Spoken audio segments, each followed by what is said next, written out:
It is quite alien to Western thought to conceive that the external world, which is defined as something that happens to you, and your body itself is something that you've got caught up with, it is quite alien to our thought to consider all that as you yourself. Because you see, we have such a myopic view of what oneself is. It's as if, in other words, we selected how much experience is really to be regarded as me. As if you focused your attention on certain restricted areas of the whole panorama of things that you experience, and say, I will take sides with that much of it. Now, we come here right at the start to an extremely important principle, which is the different points of view you get when you change your level of magnification. That is to say, you can look at something with a microscope and see it a certain way. You can look at it with the naked eye and see it a certain way. You look at it with a telescope and you see it another way. Now, which level of magnification is the correct one? Well, obviously, they're just different points of view. You can, for example, look at a newspaper photograph under a magnifying glass, where with the naked eye you will see a human face. With the magnifying glass you will just see a profusion of dots, rather meaninglessly scattered. But as you stand away from that connection of dots, which all seem to be separate and apart from each other, they suddenly arrange themselves into a pattern. And you see that these individual dots add up to some kind of sense. Now you'll see at once from this illustration that maybe you, when you take a myopic view of yourself, as most of us do, but you may add up to some kind of sense that is not apparent to you in your ordinary consciousness. When we examine our bloodstreams under a microscope, we see there's one hell of a fight going on. All sorts of microorganisms are chewing each other up. And if we got overly fascinated with our view of our own bloodstreams under the microscope, we should start taking sides, which would be fatal, because the health of our organism depends on the continuance of this matter. What is, in other words, conflict at one level of magnification is harmony at a higher level.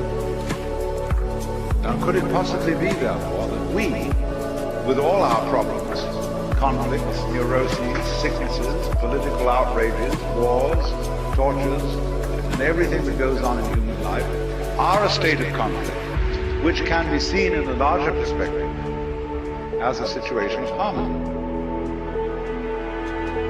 Well, it is claimed, you see, that some human beings have broken through to that vision, that they've slipped somehow or other into states of consciousness where they see the apparent disintegration and disorganization of everyday life as the functioning of a totality, which at its level is completely harmonious. And you could say, aha, at last I see, I got the point. I've seen how all this makes sense. But what this insight depended on was your overcoming the illusion that space separates things. That is to say, the space, the interval between your body and mine, the interval created by birth at one end and death at the other, and then after somebody's death, then somebody else's birth. These are events with intervals between them. And normally we regard these intervals in time, these intervals in space, as having no importance, no function. we tend to see the universe itself as really consisting in all the stars and galaxies. That's what it is, that's what we notice. But the space in which all this happens is sort of written off as something that isn't really there. But what one has to realize is that the space is an essential function of the things in the space. After all, you can't have separate stars unless there is a space around. Eliminate the space and you will see you couldn't have this phenomenon at all. And vice versa. You couldn't have the space. They wouldn't be there in any sense whatsoever if there weren't the bodies in it. So the bodies in the space and the space are two aspects of a single continuum. They're related together in exactly the same way as a back and a front. And you just don't get one without the other. So the moment you see that intervals, that space is connective, you can understand at once how you are not just to be exclusively defined as a flash of consciousness that occurs between two eternal darknesses, which is the popular common sense view which Western man has of his own life. That you consider that in the darkness that comes before your birth, there was no you, and in the eternal darkness that follows your death, there is likewise no you. And I'm going to discuss these matters not by appealing to any special spooky knowledge, as if I had been traveling on the higher planes and knew all my previous incarnations and therefore could tell you authoritatively that you are much more than this individuality. I'm going to do it on a basis of complete common sense, that everybody has access to the facts. And that just what you have to realize is that life is a pattern of immense complexity. And what you call yourself as a living organism, say, I am my whole body at the very least. Now what is that body? That body is recognizable, and I recognize my friends when I meet them again, with luck, and you recognize me. Although the last time any of you saw me, I was absolutely something entirely different from what I am now. Just as the flame of a candle is never a constant. A flame of a candle is a stream of hot gas. Only you say the flame of the candle as if it were a constant. Well, it is a recognizably constant pattern. The spear-shaped outline of the flame and its coloration is a constant pattern. But in exactly the same way, we are all constant patterns. And that's all we are. The only thing constant about us at all is the doing rather than the being. It's the way we behave, the way we dance. Only there's no we that dances. There's just the dancing. Just as the flame is the streaming of hot gas, just as a whirlpool in a river is a whirling of streaming water. There is no thing that whirlpools. There is the whirlpool, and in the same way, each one of us is a very, very delightfully complex undulation of the energy of the whole universe. We've been deprived of the knowledge of that fact, not as if though there was someone to blame for this, because it's always with our own tacit consent.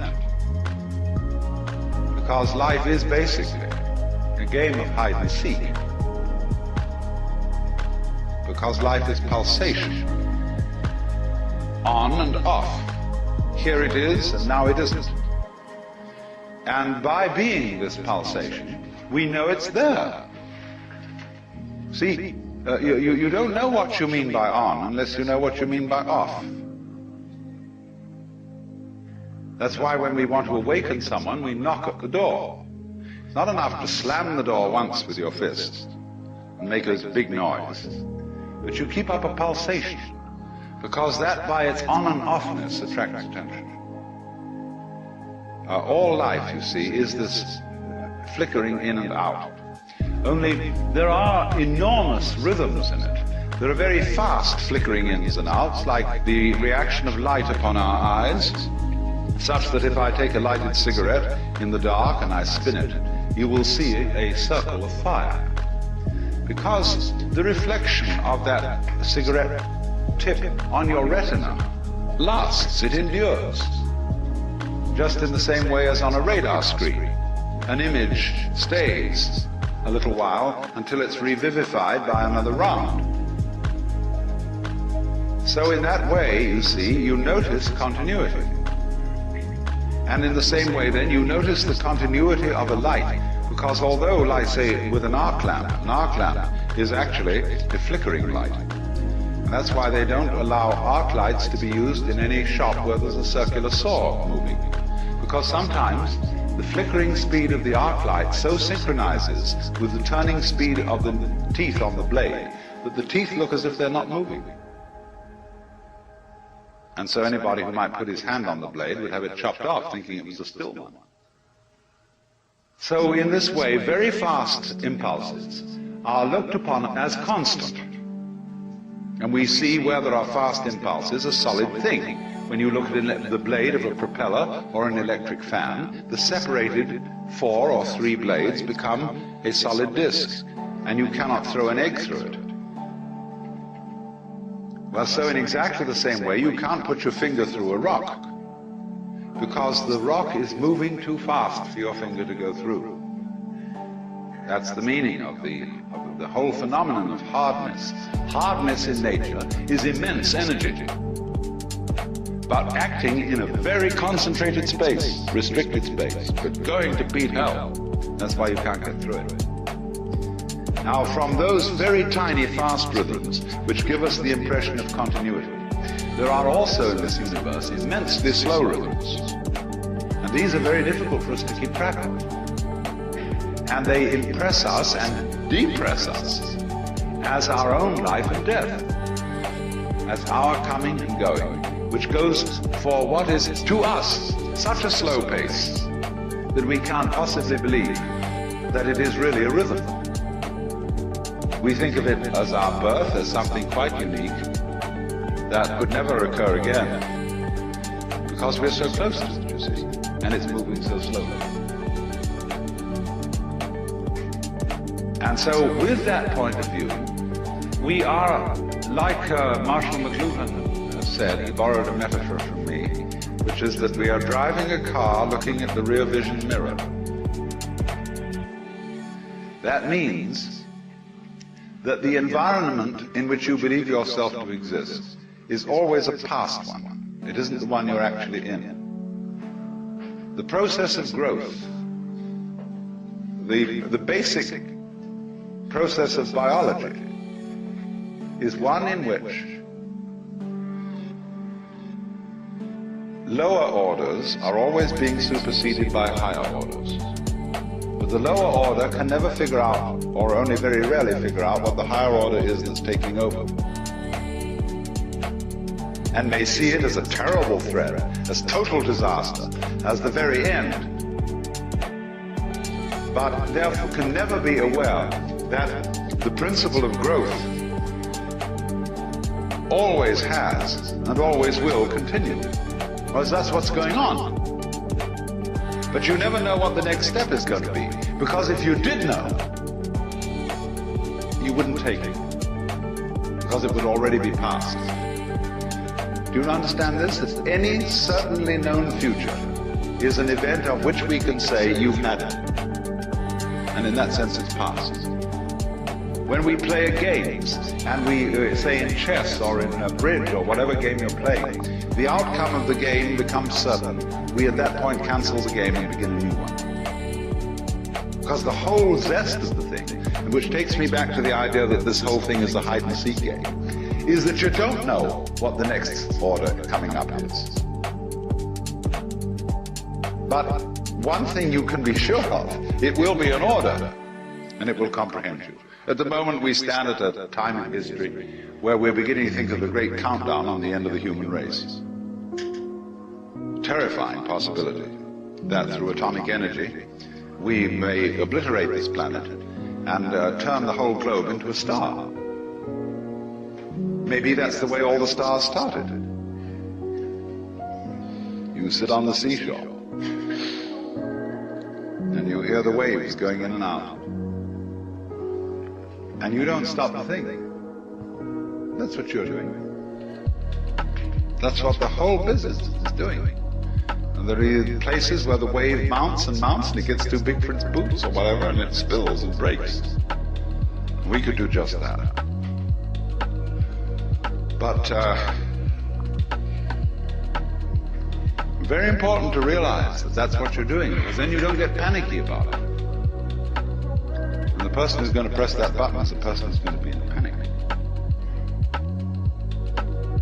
So if you realize that that's what it is, and that it doesn't really matter if the whole human race blows itself up, then there's a chance that it won't do it. That's the only chance we have. Not to do this thing which attracts us like a kind of vertigo, like a person who looks over a precipice and is all set to throw himself over. Or a person who jumps out of a plane when they're skydiving and forgets to pull the parachute ring because he gets fascinated with a target. It's called target fascination. He just goes straight at it, you see. So we can get absolutely fascinated with disaster, with doom. Or, you know, all the news in the newspapers is invariably bad news. There is no good news in the newspapers. People wouldn't buy a newspaper consisting of good news. Even the free press is full of terrible news. Except the San Francisco Oracle. And the fascination, you see, for this doom might be neutralized if we would say, well, why bother about that? It's just another fluctuation in this huge, marvelous, endless chain of our own selves and our own energy going on. See, here's the problem. Because of our myopia, because of the way we've, as it were, restricted consciousness to focus upon just that certain little area of experience that we call voluntary action. That's us. And everything else happens to us. Now that's obviously absurd. Let's suppose you take in your hand one of those toys, a gyroscopic top. And you suddenly notice the minute you get this in your hand that it has a kind of vitality to it. It seems to resist you. It starts pushing you in a certain way, see? And sometimes you're with it and following it. And then sometimes you see it, it's just as if you held a living animal in your hand. You know, you pick up a hamster, you know, or a guinea pig, and you hold this little thing in your hand, it's always trying to escape. So the gyroscope always seems to be trying to escape your hold. Now, in exactly the same way, what you're experiencing all the time, all sorts of things are getting out of control and doing things you don't expect. It's trying to escape your hold. All right, then don't grab it so hard. And you discover that this living thing that you're feeling, like the gyroscope top, it's your own life. Because you can see very simply that you would not understand the experience that you call voluntary action and decision, being in control and being yourself, unless in opposition to that there was something else. You couldn't realize self and control and will unless there was something other, out of control, and instead of will, won't. It's the two together only that produces the sensation that you call having a personal identity. Only there is a funny thing about human consciousness which has been worked out very carefully in Gestalt psychology, which is that our attention is captured by the figure rather than the background. by the relatively enclosed area rather than the diffuse area, and by something moving rather than what is relatively still. And to all those phenomena that in this way attract our attention, we attribute a higher degree of reality than the ones we don't notice. That's only because, for the moment, those are more important to us. Consciousness, you see, is a radar that is scanning the environment to look out for trouble, just in the same way as a ship's radar is looking for rocks or other ships. And the radar, therefore, does not notice the vast areas of space where there are no rocks, no other ships. So in the same way, our eyes, or rather the selective consciousness behind the eyes, only pays attention to what we think is important. I am at this moment aware of all of you in this room, of every single detail of your clothing, of your faces and so on, but I'm not noticing it all. And therefore I will not be able to remember tomorrow exactly how each one of you looked and what you were wearing. Because what I notice is restricted to things that I think are particularly important. If I notice some particularly beautiful girl in the audience, then I might notice also what she's wearing. And that would be memorable. But by and large, you see, we scan things over, but we pay attention only to what our set of values tells us we ought to pay attention to. And so in this way, we have this rather myopic way of looking at things. And we screen out from attention anything that is not immediately important to a scanning system based on sensing danger. But quite obviously, you as a complete individual are much more than the scanning system. You are in relationships with the external world that on the whole are incredibly harmonious. Going back to this illustration of every living body as something like the flame of a candle, the energies of life in the form of temperature, light, air, and food, and so on, are streaming through you all at this moment in the most magnificently harmonious way. And you're, all of you, far more beautiful than any candle flame. Just sitting in these chairs, just going, you know? Only we are so used to it. We say about that, so what? Show me something interesting. Show me something new. Because it's a characteristic of consciousness that it ignores stimuli that are constant. When anything is constant, it says, okay, that's safe, it's in the bag, needn't pay attention to that anymore. And therefore we eliminate systematically from our awareness all the gorgeous things that are going on all the time, and instead only become focused on the things, the troublesome things that might happen to upset it. Which is all right, but we make too much of it. And we make so much of it that we identify our very selves, I, ego, with the radar, with the troubleshooter.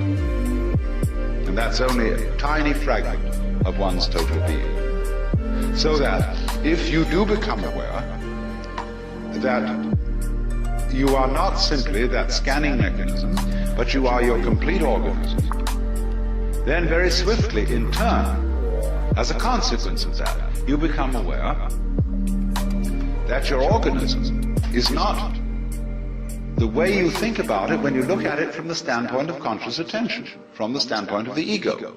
From the standpoint of the ego, your organism is your kind of vehicle, your automobile in which you go around. But from a physical point of view, your organism is again like the candle flame or the whirlpool. It is something which is a continuous patterning or activity of the whole cosmos. The key idea here is pattern. Let's suppose I'm going to borrow a metaphor from Buckminster Fuller. Suppose we have a rope, and one section of this rope is made of manila hemp. The next section is cotton. The next section is silk. The next section is nylon, and so on. Now we tie a knot in this rope. Just an ordinary 1/over knot. You find by putting your finger in the knot, you can move it all the way down the rope. Now, as this knot travels, it's first of all made of manila hemp, it's then made of cotton, it's then made of silk, it's then made of nylon, and so on. But the knot keeps going on. That's the integrity of pattern, the continuing pattern, which is what you are. Because you might, for several years you might be a vegetarian, and you might be a meat eater, and so on, and your constitution changes all the time, but your friends still recognize it, because you're still putting on the same show. It's the same pattern. That is, the recognizable individual. But we are trained in our language. The very structure of the language we talk deceives us into misunderstanding this. Because when we see a pattern, we ask, what's it made of? Like you see a table. Is it made of wood or is it made of aluminum? But then when you inquire into what is wood, and how does wood differ from aluminum, the only thing a scientist can tell you is the different patterns, that is to say, the different molecular structure of the two things. And a molecular structure is not a description of what something is made of, it is a description of what dance it is performing, what motions, what kind of a symphony this is. Because basically, all phenomena of life are musical. And gold differs from lead in exactly the same way that a waltz differs from a mazurka. It's a different dance. And there isn't anything that's dancing. That is a deception we get into because we have two parts of speech in our grammar. We have nouns and verbs. And verbs are supposed to describe the activities of nouns. And this is simply a convention of speech. You could have a language with only verbs in it. You don't need any nouns, or you could also have a language with the nouns only and no verbs. And it would perfectly adequately describe what's going on in the world. So if you were used to speaking with a language that had one part of speech, you could say just as much as we can, with two, and be a lot clearer. Only at first it would sound awkward, but you'd soon get used to it. And then when you got used to it, it would be a matter of common sense that the patterning of the world is not some kind of stuff that's patterning. You don't have to seek for a substance underlying the whole thing, it's just patterning. And we're all that. And so in this way, there is, to a person who really wakes up, you very soon realize that your existence is not something that is just the hopeless little creature that's suddenly confronted with a great big external world that goes gah at him, and eats him up. Every tiniest little thing that comes into being, every minute little fruit fly or gnat, or bacterium, I will go so far as to say is an event upon which this whole cosmos depends. This thing goes both ways. It's not only that every little organism which exists depends on its total environment. The reverse is also true, that the total environment depends on each and every one of those little organisms. So that you could say this universe consists of an arrangement of pattern in which every event is essential to the whole thing.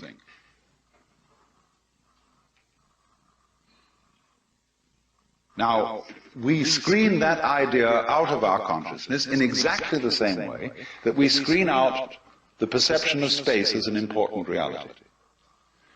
Just as we pay attention to the figure and ignore the background,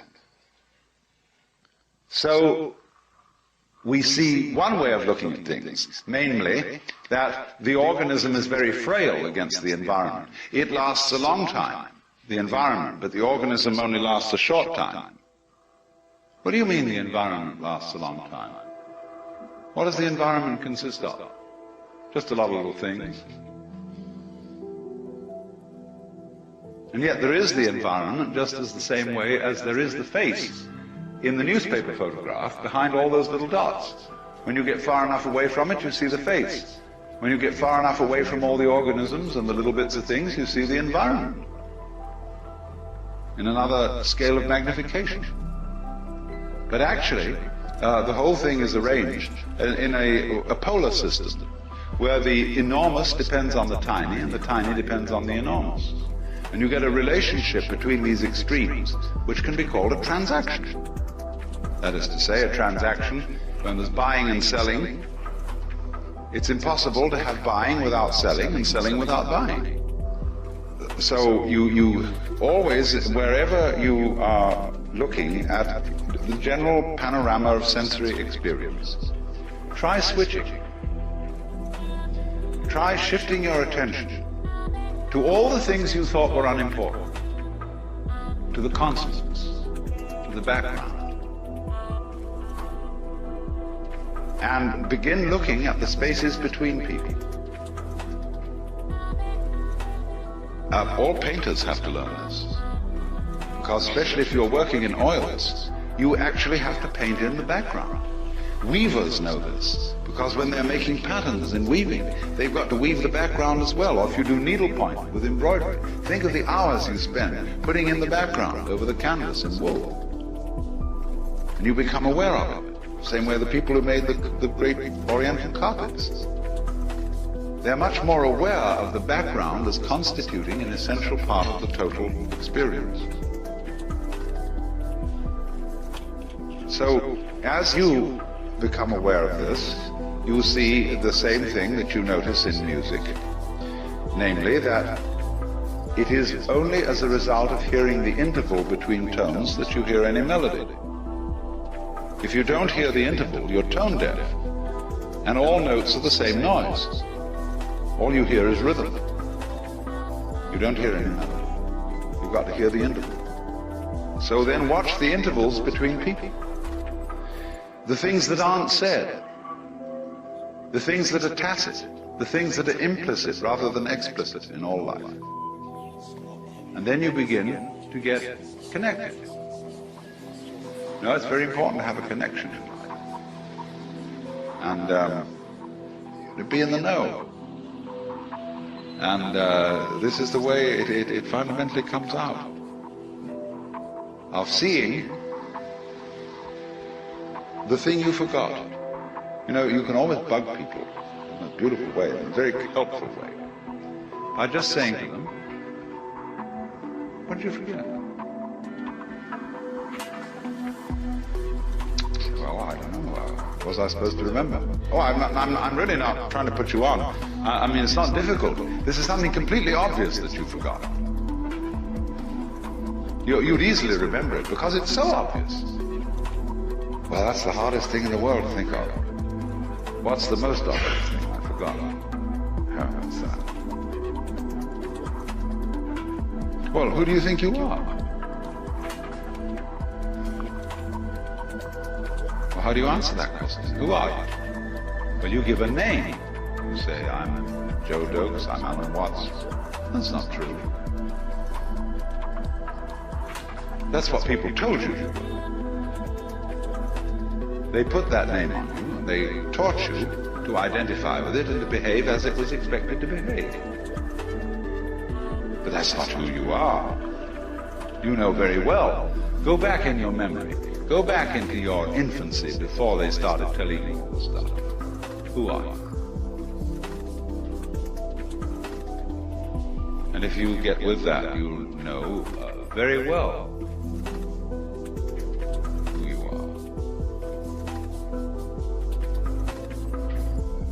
jolly old ancient of days. Only there's a conspiracy that you mustn't let on about. Because everybody is. And if one person realizes it, the other's a little bit offended. And they say, well, how come you're so great? We worked it in Christianity by a very clever thing of allowing just one individual to be recognized as the God incarnate. And nobody else, therefore, could be. And since he had been safely crucified and whisked up to heaven, he wouldn't bother us anymore. So everybody, therefore, who gets an intimation of who they really are and ever comes out with it in Christian civilization, people say, who the hell do you think you are? You Jesus Christ? Well, you can say Jesus Christ said he was Jesus Christ and everybody put him down for it, and that's what you're doing to me. Oh, they say, forget that one. Because it's like somebody comes out and composes some perfectly terrible music. The critics say this man is a cacophonist. He is completely incompetent. And he said, did you read the reviews of Beethoven's First Symphony when it was performed at Vienna?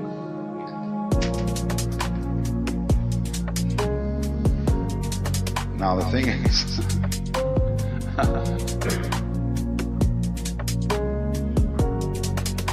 we allow one person, you see, one human individual, to be the incarnate God. Because we have all been living in a theory of the universe in which the individual is simply involved in something that happens to it. And we feel that this thing that happens to us is reality. It is facts that we have to face and accept and cope with. See? It's always something other than you. You don't recognize it as an integral part of your own being, without which you cannot know what you mean by the word I.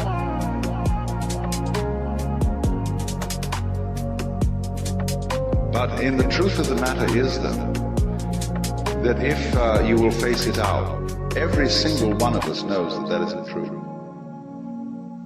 There is as it were, a recess of the soul, of the psyche, where everybody knows perfectly well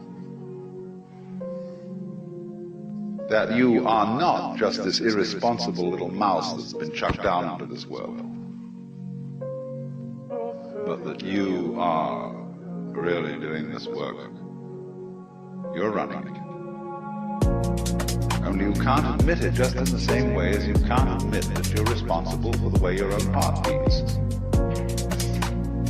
You say, oh, that's not my doing. I've no control over my heart. Do you have any control over being conscious? Do you know how you will? You say, I intend to take my hand down from my face and put it on my leg. I can do that, but I don't know how it's done. So that what we mean by the capacity of voluntary control in the ordinary sense of the word is we don't understand it at all. So you might say, in a funny backwards way, that the only kind of control you really understand is that way you're not using your will. Because you just do it so easily, like you open and close your hand. You know how to do it. Sure you know how to do it. But you can't put it into words and explain it to someone how to do it. You say, well, come on, aren't you human? Don't you know how to open and close your hand? Just do it, silly.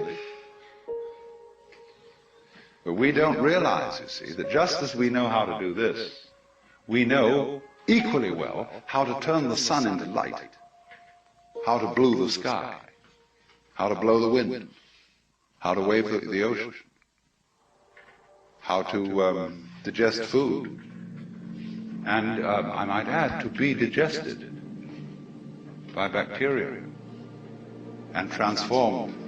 As we transform our steaks, we will in turn be transformed. But pattern keeps going. And it's always you. Only you see, you have this marvelous capacity to transform yourself without knowing that you're doing it. Therefore, you keep surprising yourself. And therefore, you keep on doing it. Because if you didn't surprise yourself, you wouldn't go on doing it. It's just the very fact, you see, that you seem to be the victims of the thing you don't understand, and that you seem to conclude your life every time in a wipeout called death, where all your control goes, is just exactly that opposite condition to what you call being alive, that allows you to be alive. Only every time it happens, it's like it's new. It's like every time you're born, it seems like it was the only time.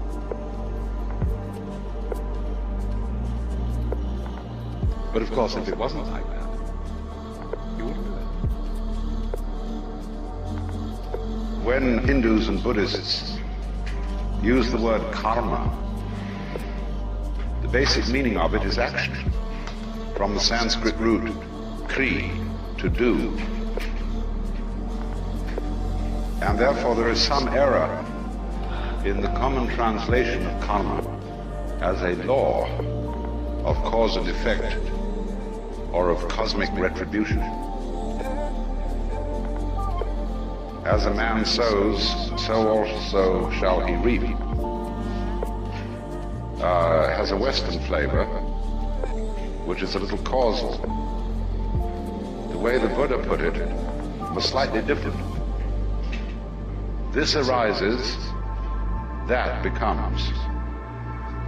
Because between this and that, there is a polar relationship.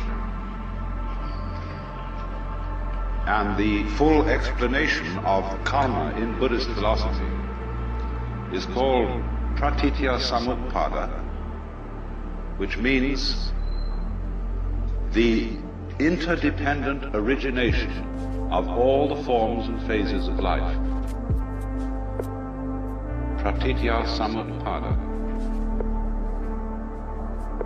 And there are 12 links, shall we say, in the chain of interdependent origination, constituting a circle. And the existence of the circle depends on the presence of every one of the links. From one point of view in Buddhism, the chain of interdependent origination is looked upon as a chain, that is to say, as a form of bondage. The constituents, as it were, of the vicious circle in which most people and beings are living, which they call samsara, S-A-M-S-A-R-A, samsara, the round of birth and death, the bhava chakra, the wheel of bhava which is becoming. And so going round and round and round in the endless game of hide and seek is from one point of view bondage. Bondage to karma. And if you study the Bhagavad Gita, which is not a Buddhist book but a Hindu scripture, Krishna, the spokesman of the Gita, explains that the wise man is one who does what is called nishkama karma, nishkama, N-I-S-H-K-A-M-A, meaning passionless activity, in the sense that he acts without seeking a result, without being motivated by the fruits of action, and therefore is not bound by his own action. You can be bound to samsara, the wheel of birth and death, by iron chains or gold chains. The chains are, I'm talking in more or less the language of popular Hinduism, that if you do bad deeds in this life, you will get bad result next time. If you do good deeds in this life, You may be reborn as an angel or as a monk, in which you'll get a better chance of liberation, but still, so long as you're looking for results, be they good or evil, you're still bound. Now, the way in which one becomes, as it were, free of karma involves another Buddhist point of view, which is a kind of a different way of looking at the chain of interdependent origination. It's the way which the Japanese call jiji muge. That is to say, the mutual interpenetration of all things and events. So that you could say that actually, in fact, the deepest level of reality, this entire cosmos is a completely harmonious and blissful manifestation of everything in a state of total enlightenment and mutual compassion. And therefore the task of the Buddhist or the Hindu discipline of meditation, the sadhana, the way of spiritual development, is to realize that, for everybody, to realize it effectively in his own life, and therefore cease from the illusion that the universe is a fragmented process of conflict. But first of all, we have to be clear about karma, that it is not to be understood in the Western sense of a law of cause and effect, or of a sort of retribution system, or a law. The word law is most unsuitable for concepts in Eastern, Indian and Chinese philosophy. The word dharma, D-H-A-R-M-A, sometimes meaning the Buddhist doctrine, or a certain way of life. When you talk about a person's svadharma, you mean their own function. We would translate svadharma as vocation. Sva is the same as the Latin suus, one's own. Dharma, function in this case, operation, way of life, style of life, profession, trade, role, means all those things. And the one thing that Dharma really never means is law, although it's often translated that way. Because you see, you don't get the idea of law until you move to a culture where order is based on the idea of obedience. In the West, you see, the origins of law spring from where? The laws of the Medes and the Persians, the laws of Hammurabi, the laws of Moses, and later Roman law. The only healthy legal tradition we have in the West is British common law, which proceeds in an entirely different way from code law. Because you see, the difference between code law and common law is that code law is laid down by the wisdom of an all-powerful ruler who tells everybody how they must behave, and they must obey him. But common law is evolved by discussion of particular cases, rather than referring all the time to abstract principles which are put down in words. And the judge, the good judge, is a wise man, a man with a sense of equity and fair play, who arbitrates an issue which is debated in front of him. And from the precedent which he creates by his decision, common law evolves. You see, that's a more organic way of producing law. The code law system, which we inherit from our most ancient theological backgrounds, is a tyrannical method of law by imposition. And so you must understand that in both Hinduism and Buddhism, there is really no fundamental idea of obedience to a personal ruler. Certainly not in Buddhism. A little bit sometimes in Hinduism. But even then we get terribly mixed up because, for example, I was talking of the Bhagavad Gita. This is often translated the Lord's Song. Now for Bhagavan, or Bhagavat in Sanskrit, Lord is an English equivalent, is quite inappropriate. Because a lord is one who lords it over you. Bhagavan is a title of reverence and respect and love. The song of the beloved would be much better in a way, although it's not quite correct from a strict point of view. We don't really have an equivalent for this word, the Bhagavan. So, although you see there has been in India itself tyrannical rule, and although the Arthashastra, as a manual of politics, it gives directions to a tyrant as to how to govern by absolute power, going along with this exposition of this very Machiavellian point of view to government is the constant advice of the sage. Yes, this is what you have to do in order to fulfill your office as a ruler, but never forget that you'll never succeed. The more you try to rule things by force, the more you will stir up violence against you. And so you can never hold on to your power and your possessions. It will always flow away from them. So there was one of those great Rajas of ancient India who asked a jeweler to make him a ring that would restrain him in prosperity and support him in adversity. And the jeweler wrote on the ring, "It will pass."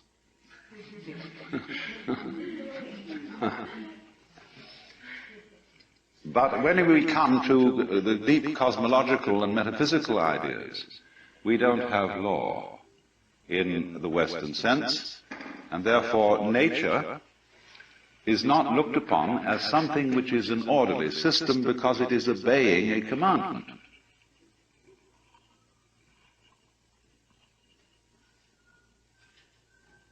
In the West, we inherit the idea of law from those ancient conceptions of God, and it is even passed down into science, where we discuss laws of nature. But one recognizes more and more in the sciences that what we call laws of nature are simply observed regularities in the way things behave. And you, in order to observe regularities, you must look at things through something regular. That is to say, you must lay a ruler alongside them, or compare their behavior with the regular behavior of a clock. But clocks and rulers are human inventions. They are regular measures which we use for comparing the rates of change. Say, a clock is a measure of a rate of change. It's quite arbitrary. But we very easily compare our regulation measuring devices with what makes things happen, as if the sun rises because it's 6 in the morning. That's being completely backwards in one's thinking. And we get into the same confusion when we imagine, for example, that money is wealth. Here we have fantastic wealth, you know, and we have the technological possibility of making everybody on earth the enjoyer of an independent income. We can't do it because people say, where's the money going to come from? Because they think money makes prosperity. It's the other way around. It's physical prosperity which has money as a way of measuring it. But people think money has to come from somewhere, like hydroelectric power or lumber or iron, and it doesn't. Money is something we invent, like inches. So you remember the Great Depression? When there was a slump? And what did we have a slump of? Money.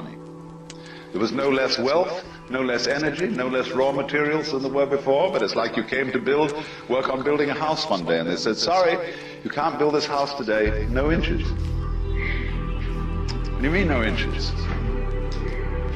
Just inches. We don't mean we got inches of lumber. Yes, we've got inches of metal. We've even got tape measures. But there's a slump in inches as such, you see? And people are that crazy that they can have a depression because they've got no inches to go around, or no dollars. That's all a lot of nonsense. But you see, because we get thinking backwards, making the metaphysical tail wag the dog, making the law rule things, whereas it doesn't. It's merely a way of measuring what happens. And so you see, when you get into Buddhistic thought, you don't get that confusion. You're the other way around. So you're looking at a system where, to go back to the Buddha's words, this arises, that becomes, which is a way of saying, you can't have this without that. You can't have here without there. You wouldn't know where here was unless you knew where there was. And they come into being together. You don't get first here and then there, or first there and then here. These arise interdependently. That's the meaning of interdependent origination. And to grasp the idea of interdependent origination is as important as the idea about seeing how things are related by space and intervals. And seeing, therefore, that you tend to look at life from a myopic point of view and see details, see the trees and not the forest, see yourself as something loosely related to everything else that's going on and not integral to it. You see the figure but ignore the background. But the figure and the background arise mutually. They are to each other as this is to that. And so we really have to rid our brains of the notion of causality. The notion of causality being that present sets of circumstances are the result of past sets of circumstances. And that therefore certain events which are called causes are responsible for following events called effects. And all this is an enormous piece of mumbo-jumbo. Because what is not seen and what is not clear in thinking that way is that in physical nature there are no separate events. This is startling to people. But it's really quite easy to see that there are no events in nature. Because you can ask very simply, let's take something called an event. How do we demark it from other events? At what point, shall we say, were you born? Were you born at parturition? Or when the doctor slapped you on the bottom? Or cut the umbilical cord? Or when you were conceived? Or when your father and mother were first attracted to each other? When was it? When did you begin? There's no way of deciding except arbitrarily. And for legal purposes, we say you were born at parturition. And that's when the astrologer casts your horoscope, except that other astrologers disagree and want the conception time. Say that's the real beginning. There isn't a real beginning. It goes back and back and back in an inseparable continuity. When are you dead? That's another big argument. And you can get all kinds of ideas about that. So once you see that an event is a term in an intellectual calculus, calculus being the way of measuring, say, curved formations by reducing them to point instants and counting them, see? But actually, the point instants are imaginary. The curve wiggles along, and it doesn't stutter from point to point. But in calculus, you make it do that. So, just as there are no point instants in the curve, so there are no events in nature. Nature is a constantly fluctuating pattern. You can only designate particular wiggles in a pattern arbitrarily. You can count a convex formation as one wiggle, or a concave formation as one wiggle. Then you decide if you call it one way, well, if you give the convex properties the title of wiggle, you have to deny it the concave properties, and vice versa. So when you see that what we call separate events don't exist, it becomes nonsense to speak of one event causing another. What you really mean is that the two events which you speak of as being causally related are simply two parts of the same event. They go with each other in the same way as this with that. The relationship is not causal. It is mutual. And it works two ways in time, because future, so-called future events are not merely passive to past events. But you could easily see when, for example, any biological process goes on, you can reason just as well from the future to the past as from the past to the future. Why do two mammals have sexual intercourse? Well, it isn't just that they enjoy it.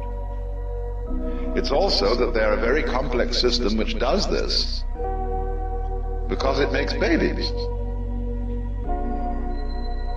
And the prospect of baby works in reverse and creates desire.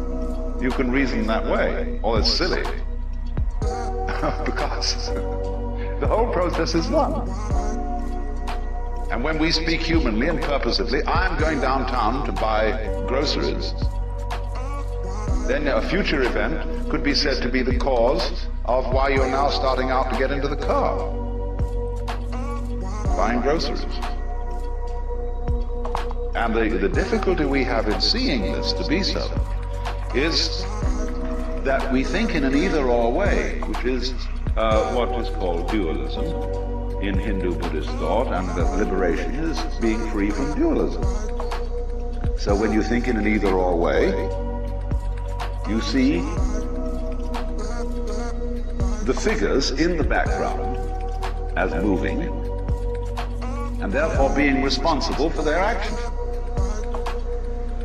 But if somebody argues the other way around, say the figures are just following lines of force in a field, gravitational principles say, we're all human beings, you see, we're all concentrated on the fact that we're individually rushing around and doing this and that. But we don't see that we're equally sucked, and that we move around in response to all sorts of stimuli. But neither position is adequate. You have to see that our being sucked by all sorts of stimuli is exactly the same thing as our apparently voluntary and deliberate action. Because what we're looking at is not this Newtonian game of billiards, where balls roll because they are hit by cues. What we're involved in is a dance where, for example, watch a snake. When a snake swims, there's nothing more beautiful than watching a snake swim in water. Lovely motion. But you see, it wiggles along, and its wiggle is conceivable, you see, as convex, or was it concave? This way, and that way, and this way, and that way. Now, which side of the snake moves first when it wiggles? So it's very easy to see there. Now, when we interact with the world, what moves first? Who starts it? The objective world or the subjective world? But they are related as this to that. You can't have an object without a subject, or a subject without an object. You can't have something known without the knower. And that gives the show away. There isn't any real distinction between the knower and the known. There's two ways of looking at something, yes. Two poles of a single process. But the knower and the known are subsumed as the knowing. And all life is knowing. Being, becoming. And it isn't something, in other words, that works by the idea of all this happens because someone shoves it. Now you see, the idea all this happens because someone shoves it is basic to Western thinking. There is the Lord God who's the boss, and he sloshes this universe into being and shoves it and sets it going. And you better obey that shove, because he's introduced into it some recalcitrance by giving to human beings what the Hebrews call the Yetzer Hara, the wayward spirit, so that they shall be able to play certain games on their own, because nothing very interesting would happen if everybody obeyed God. The whole world would be like a lifeless thing, see?